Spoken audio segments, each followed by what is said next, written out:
LPG संकट के बाद पेट्रोल डीजल को लेकर देश में मचा हाहाकार। लोक गायिका नेहा सिंह राठौर ने कसा बड़ा तंज। इस वीडियो में हम इसी पर करेंगे बात। नमस्कार, 4 PM पर आप सभी का स्वागत है। दोस्तों, पहले मिडिल ईस्ट में युद्ध की वजह से देश में गैस संकट, फिर पीएम नरेंद्र मोदी ने देश को अलर्ट किया और उसके तुरंत बाद पेट्रोल पंपों पर लंबी लंबी कतारें लग गई। सवाल यह कि आखिर देश किस डर में जी रहा है, हकीकत के या अफवाहों के। पश्चिम एशिया में बढ़ते तनाव को लेकर सरकार की चिंता अपनी जगह है, लेकिन जिस तरह से दूसरे देशों के युद्ध का असर भारत में आम लोगों की जिंदगी पर पड़ रहा है, उसने हालात को और गंभीर बना दिया है। पेट्रोल डीजल की कोई आधिकारिक कमी नहीं थी। तेल कंपनियां, सरकार लगातार सप्लाई सामान्य होने का दावा करती रहीं, लेकिन सोशल मीडिया पर फैलती खबरों ने लोगों को इस कदर डरा दिया कि रातों रात पंपों पर भीड़ उमड़ पड़ी। इससे पहले भी एलपीजी को लेकर भी देश इसी तरह की अफरा तफरी झेल चुका है।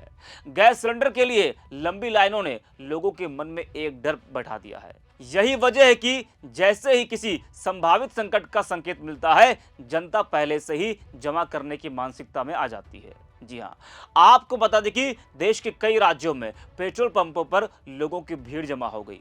लोग अपनी गाड़ियों की टंकी फुल करवाने के लिए पहुंच गए। पेट्रोल की किल्लत की अफवाह के बाद लोगों की भीड़ उमड़ पड़ी। हालांकि सरकार ने दावा किया कि राज्य में किसी भी तरह से पेट्रोल और डीजल की कमी नहीं है। सामान्य दिनों की तरह पेट्रोल और डीजलों की सप्लाई हो रही है। दोस्तों, पेट्रोल पंपों पर हालात इतने बुरे दिखाई दिए कि लोग कुकर, बाल्टी और दूसरे बर्तन, पानी के टैंकर, टंकी, जिसको जो भी बर्तन मिल रहा था, वो सभी में पेट्रोल डीजल स्टॉक करते देखे गए।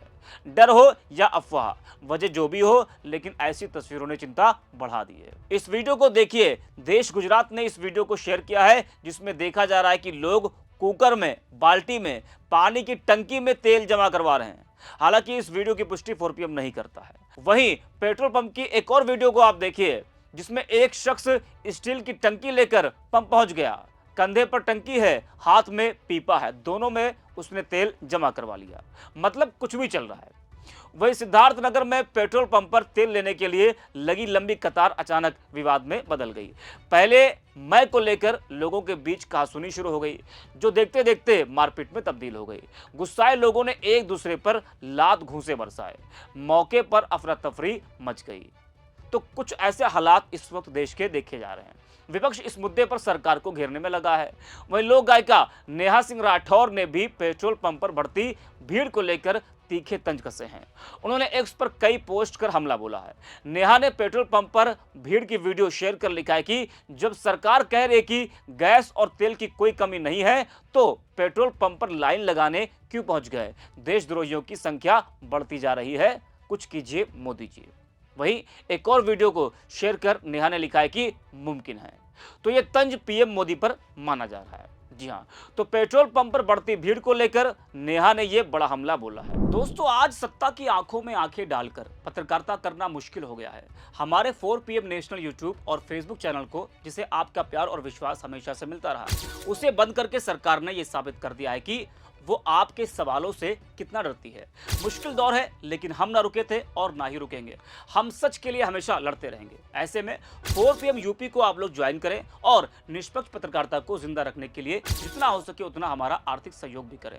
आपके सहयोग से ये जंग हम जीत कर रहेंगे। वैसे जिस तरह से तस्वीरें आ रही हैं, वो डरावनी है। लोगों के मन में डर इसलिए ज्यादा है क्योंकि एक दिन पहले ही पीएम नरेंद्र मोदी ने युद्ध को लेकर चिंता जताई थी और देश को अलर्ट किया था। उन्होंने कोरोना जैसी स्थिति का जिक्र किया था, जिसने लोगों की यादों को फिर से ताजा कर दिया। शायद यही वजह रही कि जैसे ही पेट्रोल डीजल को लेकर अफवाहें फैली, लोगों के मन में डर और तेजी से घर कर गया। कोविड के दौर के हालात, अचानक लगने वाले लॉकडाउन और जरूरी चीजों की कमी की यादें अभी भी लोगों के भीतर कहीं न कहीं मौजूद हैं। ऐसे में जब देश के प्रधानमंत्री खुद किसी बड़े संकट की आशंका जताते हैं, तो आम आदमी इसे हल्के में नहीं लेता। नतीजा ये होता है कि लोग किसी भी संभावित परेशानी से बचने के लिए पहले ही तैयारी में जुट जाते हैं। यही वजह है कि पेट्रोल पंपों पर अचानक भीड़ उमड़ पड़ी। हालांकि सरकार और तेल कंपनियां कह रही हैं कि सप्लाई में कोई कमी नहीं है, लेकिन लोगों के मन में बैठा डर उन दावों पर भारी पड़ता नजर आ रहा है। सोशल मीडिया पर फैलती अफवाहों ने इस डर को और हवा दे दी, जिससे हालात और बिगड़ गए। सोशल मीडिया पर लोगों की प्रतिक्रियाएं भी सामने आ रही हैं। यूथ आर्मी लिखते हैं कि मोदी जी ने मुस्लिमों को टाइट करते करते हिंदुओं को लाइन में लगा दिया।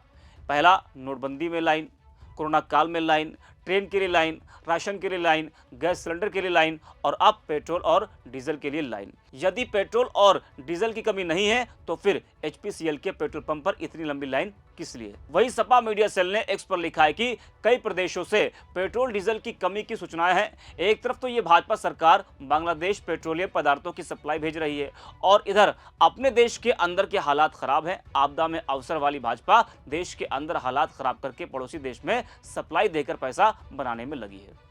तो विपक्ष का कहना है कि अगर सामान्य हालात हैं और सप्लाई में कोई दिक्कत नहीं है तो फिर देश भर में इस तरह की अफरा तफरी क्यों मची है? पेट्रोल पंपों पर लंबी कतारें और लोगों में दिखी घबराहट इस बात का संकेत है कि कहीं ना कहीं सरकार जनता का भरोसा कायम रखने में कमजोर पड़ रही है। कुल मिलाकर यह पूरा घटनाक्रम सिर्फ एक अफवाह या भीड़ का मामला नहीं रह गया है, बल्कि यह सरकार और जनता के बीच बढ़ती दूरी और अविश्वास की तस्वीर भी पेश करता है। अगर समय रहते इस भरोसे को मजबूत नहीं किया गया तो भविष्य में ऐसी छोटी छोटी आशंकाएं भी बड़े संकट का रूप ले सकती हैं। इस वीडियो में इतना है। हम देखते रहिए 4PM। अभी हमें पता चला है पूरे गुजरात के अंदर हर पेट्रोल स्टेशन के ऊपर लंबी लंबी लाइनें लगी हुई हैं। पैनिक बाइंग हो रहा है पूरी तरह से। और जो स्टेटमेंट प्रधानमंत्री जी ने संसद में दिया उसमें उन्होंने खुद कहा कि आने वाला समय जो है वो बहुत कठिन है। ये केंद्र सरकार की और मोदी सरकार की जो नीतियाँ हैं, विदेश नीति है खासकर, उसकी वजह से आज पूरा देश ये भुगत रहा है। क्या ज़रूरत थी उनको युद्ध के एक शाम पहले नेतन्याहू को जाके गले लगाने की? क्या ज़रूरत थी? इजराइल जाने की क्या ज़रूरत थी? ट्रंप की गुलामी करने की क्या ज़रूरत थी? पूरे देश को ट्रंप की कदमों में रखने की क्या ज़रूरत थी? ईरान हमारा पुराना दोस्त था, ईरान से दुश्मनी कर ली। आज हमारा कोई भी जहाज़ वहाँ से गैस या पेट्रोल लेकर तेल लेके नहीं निकल पा रहा। अगर हम न्यूट्रल स्टैंड रखते, दोनों पक्षों के, हम किसी भी पक्ष के खिलाफ ना बोलते, तो आज हम इतनी बुरी हालत में नहीं होते जो आज हम।